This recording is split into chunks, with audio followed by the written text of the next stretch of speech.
Bonjour ma bande konabiso nyoso ya Rimer de Kinshasa Sanvia Congo ba nyoso basuli baku ya kolanda biso lelo vraiment nazana esengo moko ya kosakana te parce que l'un des nôtres maître Joël Kitenge oyo azalaki na prison centrale ya Makala donc mukolo ya lelo nde ba libéré vraiment nazana esengo mingi vraiment na émission tokobengela bino maître Joël Kitenge comme ça apesa bino bambote à remercier bino na batu nyonso o babandaki ko soutenir ye ezala moralement ezala financièrement vraiment eza vraiment esengo mingi ya ko kutana lisusu na maître Joël Kitenge bolanda ye moko en personne tozali ko benga ye bolanda Maître Joël Kitenge esengo makasi vraiment ya libération na yo awa tobengi yo tozali en direct ya sango ya Congo télévision Rimer de Kinshasa moi liloba moko mibale pona ba auditeur na yo nyonso oyo vraiment bazozela ozongela ba émission ndingo bandaki kosala moi briefing ka moko ya muke concernant libération na yo parce que balingi bayoka yo bango moko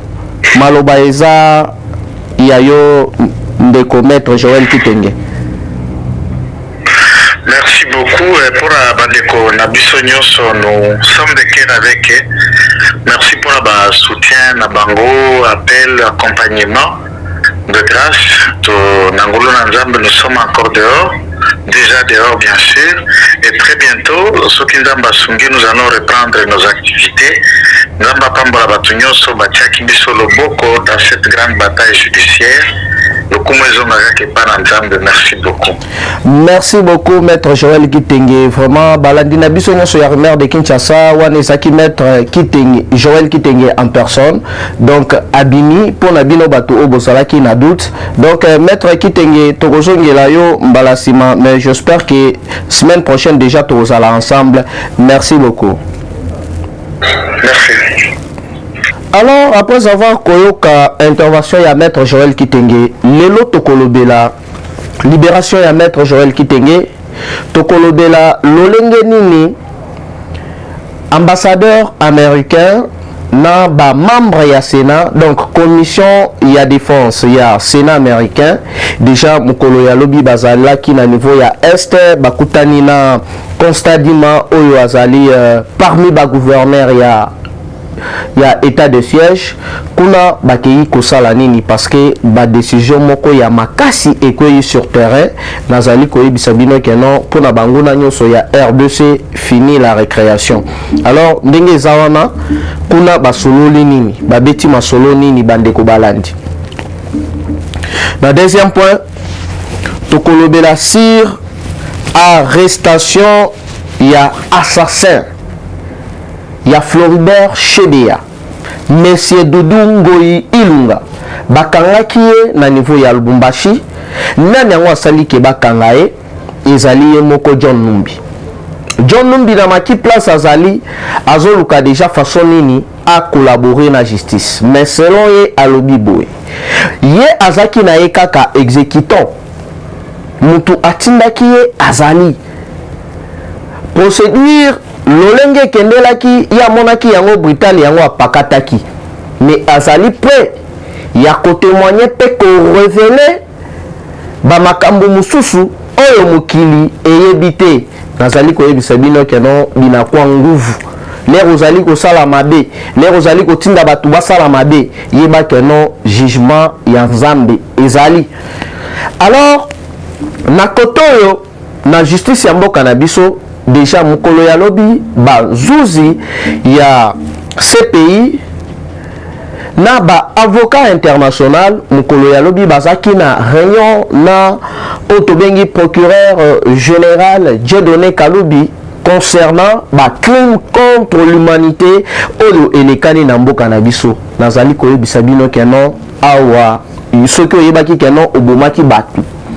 oyebi keno otelaki bakare niye ya mboka ya Congo justice akosala musala na ye vraiment tokolobela ba makambo ebele tokolobela concernant affaire ya Procrédit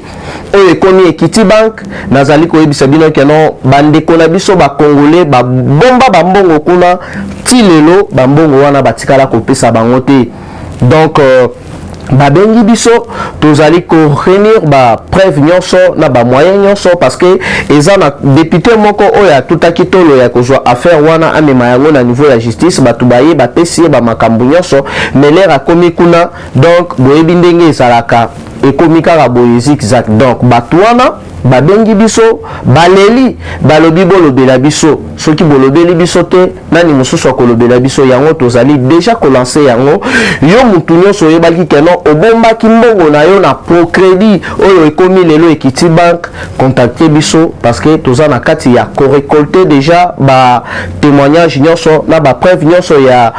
bobombi misolo na bino na niveau ya procrédit. Donc tokozala wana pona kolandela dossier wana de plus près parce que mafia oyo elekanaki kuna ba changer kombo ya banque ezali na mbongo wana oyo ezalaki na kati ya banque donc eza ba figure ebele politique ya régime passé oyo bakamataki pe ba mbongo wana basaleli yango na ba famille na bango na basi na bango donc bato wana bazali ko souffrir alors que mutu mususu l'air moko atekaka mikate l'air moko akataka ba ballon na ye l'air moko asalaka ba commerce na ye ya mike mike mais bino bokamati mbongo wana bole yango ti sikoyo nano bazongiseli bango mbongo wana te bake partout oyo bakokaki kokende jusque là makambo yango eza kaka lelo lobby voir kutu na badepute oyo bakotaki na likambo yango donc bakomi kobinisa bango ka boye donc selon bango bazomona affaire yango lisusu clair te alors tokosenga bino nyonso oyo bobombaka mbongo na bino na niveau ya Procrédit Bank oyo ekoma Equity Bank donc bo hésiter ko contacter biso pour Tonya Tabor Toleka. Alors sans plus tarder ndenge na lobela ki yango na sommaire na ngaki non lelo tokolobela vraiment ba moi si j'ai belé mais tokozala plus focalisé sur voyage ya tata mokonzi na niveau ya Allemagne kuna na Allemagne akei kosala nini parce que ndenge to ali koloba awa azaki parmi ba chef de l'état africain oyo ba bengisaki kuna na kati ya Allemagne pour na kokende ko participer na conférence économique pour promouvoir ba investisseurs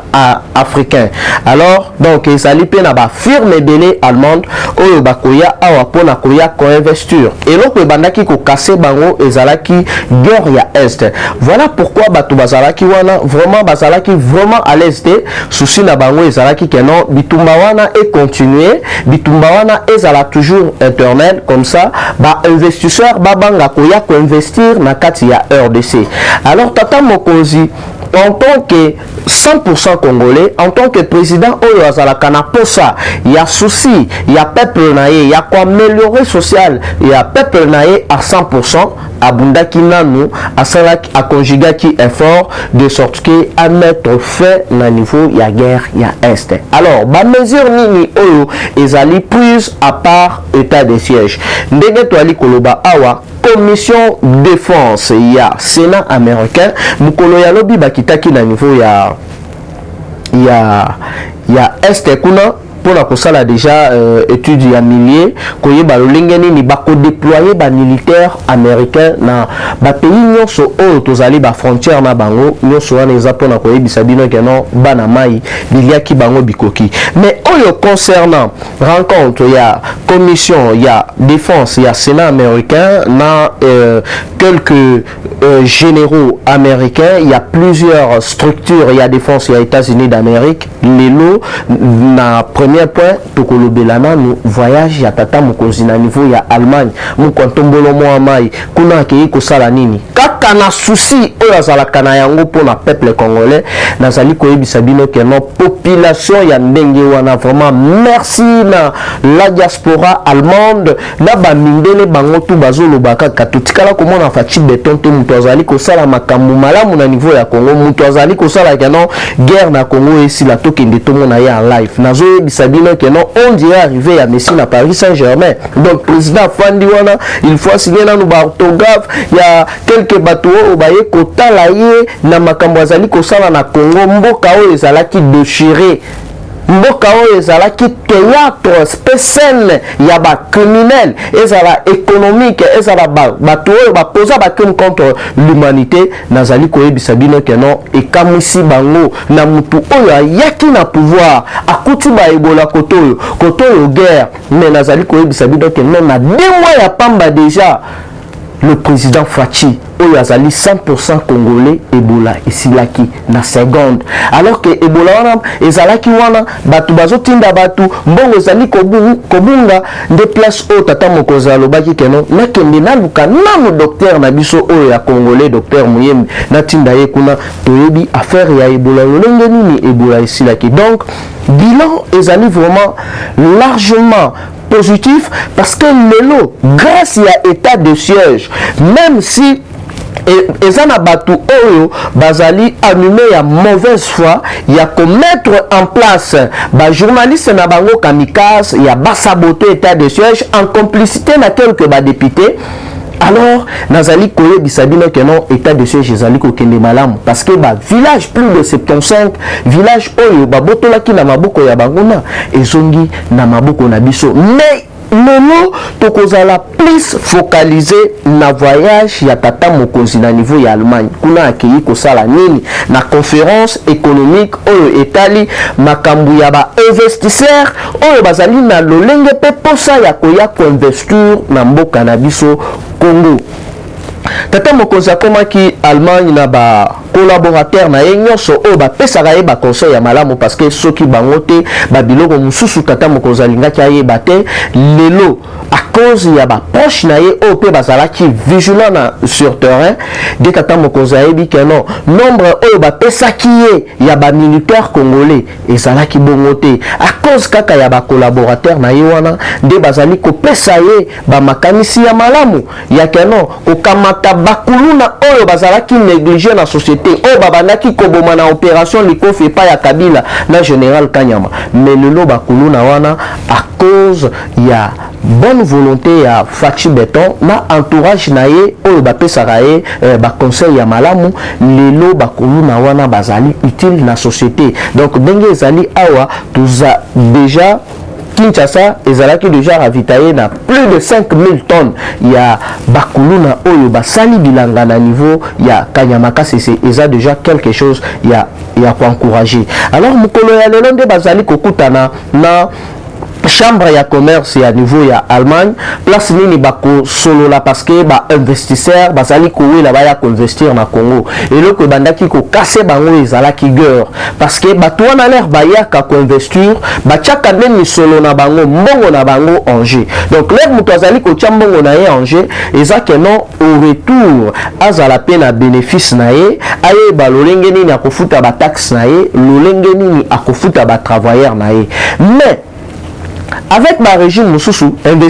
investisseur à Koluka ayaboye mais bazon conseiller ye na une commission ezaki un peu drôle mais awa nazali koyebisa bino ke non mutu nyonso aza na bosenga ya koya ko investir na kati ya mboka na biso donc leur accueillir Allemagne bongo akosuka wana te il faut akende na ba pays mususu européen oyo babengisi ye alors tourner na ye diplomatique akokende kosukisa yango na niveau ya États-Unis d'Amérique place nini homologue na ye Joe Biden a bengisi nyonso wana ezali ko cadrer toujours na diplomatie na biso oyo ezalaki en berne tomonaki awa nali koyebisa bino maison Schengen bakangaka yango RDC tozalaki lisusu na coopération mususu na coopération ya malonga te na plusieurs pays européens nyonso wana ezali po na mauvaise foi ya batu oyo bakambaka mboka oyo pendant 18 ans oyo babandaki kolinga toujours bango babanda kolia bango babanda korenye kokata ba relation nyonso diplomatique na ba pays ebele ya Europe ba pays ebele ya Amérique vi mais gestion na bango oyo babombaka plusieurs milliards de dollars libanda ya mboka oyo kutu ebele pe bazalaki na liste ya sanctions ya Union européenne na États-Unis d'Amérique mais l'air Fachi aye en tant que mwana mboka atali que non coopération na ba pays ya libanda ezali très très important donc akutaki akutaki diplomatie na biso ezalaki en berne, mais grâce lelo ya Faci nazo yebisa bino keno tokomi na bonne relation na plusieurs pays européens oyo kutu ezalaki pena keno simbatika nazo Schengen bakangaki mpona kovoyager falaki okatisa braza po okende kovoyager. Alors nyonso wana ezali kokadre na bilan ya Faci oyo ezali largement positif. Batu ba meki ko inonde ba media ko kosa ba makambo ya lukuta ko utiliser bato oteno boye alors que nyonso wana babandaki kosala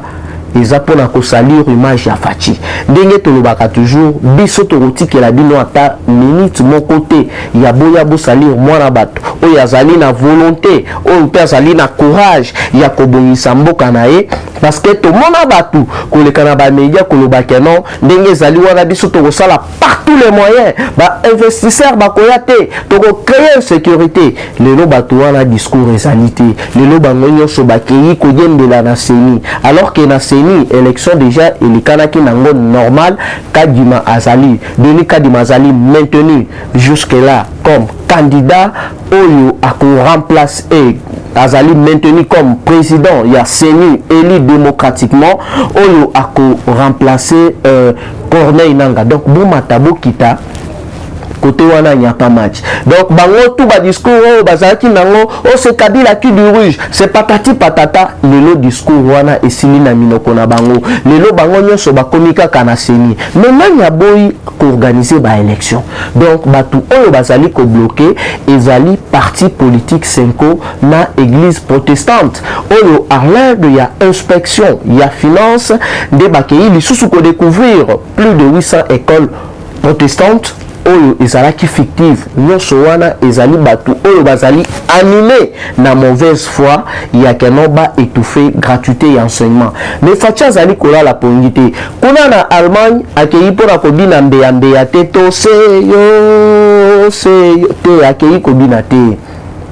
mais au contraire accueilli pour arracher plusieurs marchés. Il y a des investisseurs oyo bazali na bosenga ba yaba investir na mboka na biso ba pesa peuple congolais misala. Alors bongo banda ko circuler ba banda ko exploiter ba minerai na biso normalement ba respecter ba contrat nyonso pe ba charte nyonso oyo ba ko signer. Il y a plusieurs contrats oyo balingi ba ya ko sala na mboka na biso. Donc nyonso wana ezali ete tata mokonzi azali na souci pe na volonté wana ya kobongisa mboka na biso, parce que à cause ya Faci Beton lelo awana RDC to gagné 12e place sur le plan économique nyonso wana, parce que UGF a commis kolandela tous les détourneurs oyo babandaki kosakana na mbongo ya l'État, oyo babandaki ko mona mbongo ya l'État on dirait mbongo na bango ya kosala anniversaire ya kosala ba folie. Mais avec aide ya Faci lelo na ministre ya finance lelo mobilisation ya ba recette ya l'État ezali au top. Et voilà même kutu ya kano rapport mensuel. Il y a ba journaux et belé international au état la makambo ya économie. RDC to gagné place moko, donc to gagné to commis 12e place. Donc nous na niveau ya Afrique nous wana ezali volonté oyo tata mokonzi azali na yango pona kozongisa Congo ekende toujours liboso lolengeni na zongisi déjà Congo na rail Congo ekende liboso Congo et développement quelle que soit mauvaise foi ya banguna, quelle que soit mauvaise foi ya ba ennemi ya peuple congolais. Mais Faci azali nzambe azali kosala musala na ye ndenge sengeli kuna na niveau ya Allemagne la part kokende ko sala pe ko exposer pe ba minerai pe ba richesse oyo tozali oyo RDC tozali na yango ko sala pe marketing ya makasi na cadre toujours ya coaturer ba investisseur. Tata mokonzi asalaki peu de placement na ministre ya EPSP Tony Mwaba place nini bakokende ko signer pe ba partenariat ebele parce que bato wana bazali pe na posa ya ko soutenir oyo tobengi gratuité ya enseignement kopesa ba élèves congolais kopesa bango ba carte oyo ezali biométrique kopesa ba enseignants congolais ba carte biométrique nyonso wana ezali lolenge nini ya ko identifier ba enseignants pe ba élèves pour na ko inviter oyo tobengi ba enseignants fictifs. Donc on peut retenir na point na ya liboso ezali été tata mokonzi azali na niveau ya Allemagne place nini babengisaki na conférence économique pour promouvoir les investisseurs africains. Donc azali déjà wana et puis déjà na koloba plus de 15 investisseurs bazali déjà d'accord bandimi iyo pour na koya ko investir na mboka na biso. À part ça bako signer pe ba contrat ebele, ba partenariat ebele concernant gratuité et enseignement parce que gouvernement allemand bazape na posa ya ko soutenir RDC concernant autobengi gratuité et enseignement na santé universelle. Alors to continue na deuxième point. Deuxième point na lobaki yango bien na sommaire nanga to kolobela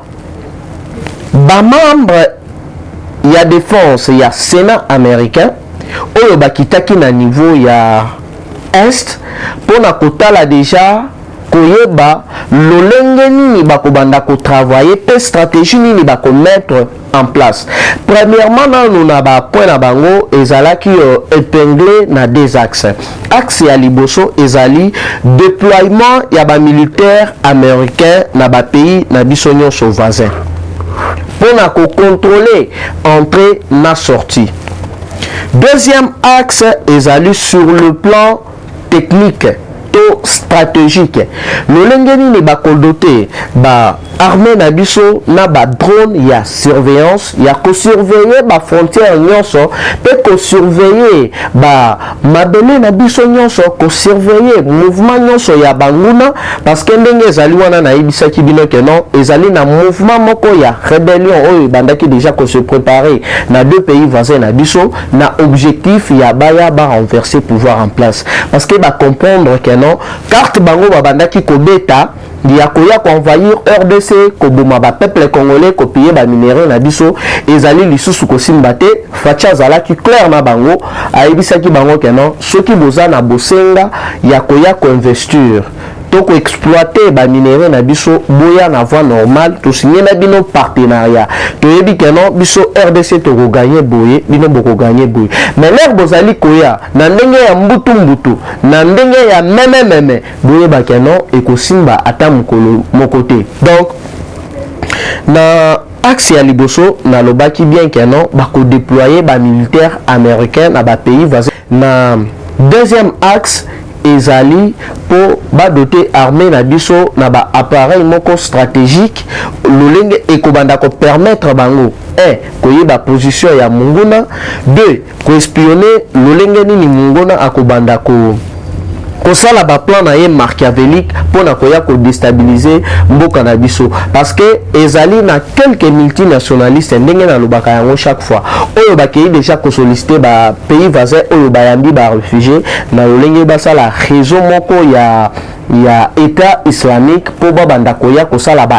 babanda koya koboma ba congolais awa babanda ko infiltrer bato na ba église babanda ko infiltrer bato na ba manifestation ba exploser babanda koya ko déposer ba bombe partout nyonso wana semer insécurité comme ça ba investisseurs bayate. Alors tant que États-Unis azali parmi partenaire na biso stratégique ba timbeli déjà copie ya banguna pe ba ennemi ya RDC yango ambassadeur américain na ba membre ya commission ya défense ya Sénat américain bayaki awa pona ko kita sur terrain batala lolenge nini bakobanda ko travailler. Donc nyonso elekanaki bien bakutanaki na gouverneur Constant Duma place nini pe basololaki makambu ya malamu concernant mai etali insécurité na est ya mboka na biso pe na RDC mobimba. Pona kosukisa nazali koyebisa bino keno 9 mai baluka 6 batu oyo batindaki John Numbi aboma Floribert Chebeya basambwe. Place John Numbi azali na exil, azali ko travailler na ba service de renseignement. Apesi adresse pe place oyo mutu oyo azalaki assassin mutu atiraki na nzoto ya Floribert Chebeya o babengi na kombo ya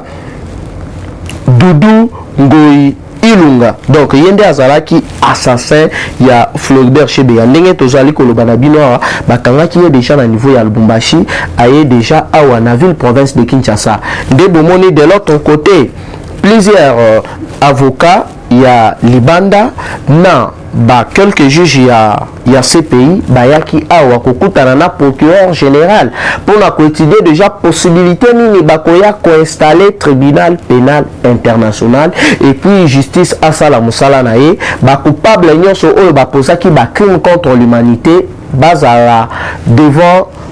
la justice pour na répondre na ba acte na bango. Ndenge to ali koloba na bino awa Hippolyte Kanambe azali à l'est pour John Numbi alobi keno ye azalaki na ye kaka exécutant yango bomoni keno à l'aide na ye bakangi déjà muntu wana et puis possibilité ezali banquette ezali kosalema nyonso ezali ya koloba te pour ete justice ezala faite. Donc boye bakeno CPI déjà bakiti awa donc ba criminel nyonso boye bela ezalaki wabino mwana koli ngai na bino tukutani balasima. Bye bye et dans les prochains numéros.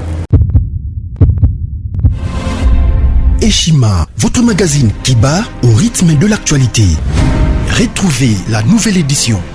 Exclusivité, Sakombi Molendo, le pionnier de la bancarisation. Le ministre des Affaires foncières a signé le 3 juin 2021 avec son collègue des Finances l'arrêté interministériel portant bancarisation des opérations foncières et immobilières supérieures ou égales à $10 000 américains. Une première en RDC concrétisée par celui qui fait figure de porte-étendard de la numérisation et de la sécurisation des titres fonciers. Aimé Sakombi Molendo est de plein pied dans la matérialisation de sa politique qui suit la vision du chef de l'État, Félix Antoine Tshisekedi, celle de faire du numérique un levier d'intégration, de croissance économique et de progrès social. Nation, gouvernement des Warriors, bilan de gestion des 100 premiers jours du gouvernement Samalou Kondé. Sonas, le DG Lucien Boniemé Ekofo présente un bilan largement positif pour les grandes réalisations du premier semestre 2021. À lire également l'interview de Seth Kikouni portée sur les questions d'actualité. À la découverte de Tissia Mukuna, la DG de la marque La Quinoise, café planté et transformé à Kinshasa. Interview exclusive de Richard Ilunga, DG de l'ONIP, qui confirme l'identification de la population congolaise avant les élections 2023. Un an de patrouille financière, les audits de l'IGF mettent à l'écart les mandataires impliqués dans la mauvaise gestion des deniers publics grâce à Jules Alinguete, inspecteur général des finances, chef de service. Une analyse sur les coups d'État en Afrique et leurs conséquences. Retrouvez l'intégralité du magazine Eshima dans les kiosques. Eshima Magazine, un nouveau standard d'information.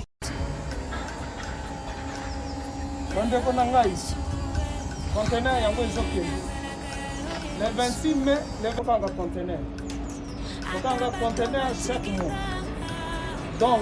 next ekozala le 26 mai. Olingo tinda velo. Mutuka, please aussi otangi. Biloko tout, omemaka na biso. Benga biso, comme ça, toya, so mema biloko totinda na Congo.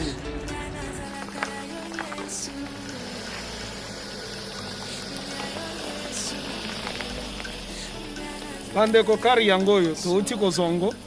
ezokende Kinshasa. Ozana mutuka pesa biso ezoke. Merci. Le 26 mai, mosusu okwende. Il y a 2021 otosana. Donc tosala ka chaque mois. Oza besoin na carton, benga biso. Biso munene yango. Moyenne yango. Bon moyenne. Yango. Na carton na biso ya muke. Oza na 3 dimensions. Onyo solingo tinda, benga biso, tozozwa ba vélo, tozozwa ba valise. Mituka tozozwa. Donc eloko tout tozomema na Kinshasa. Merci beaucoup. Mutuka, vélo, salon, biloko ya ndako biloko tu tozomema donc bo hésite te bobenga biso toza wana mpona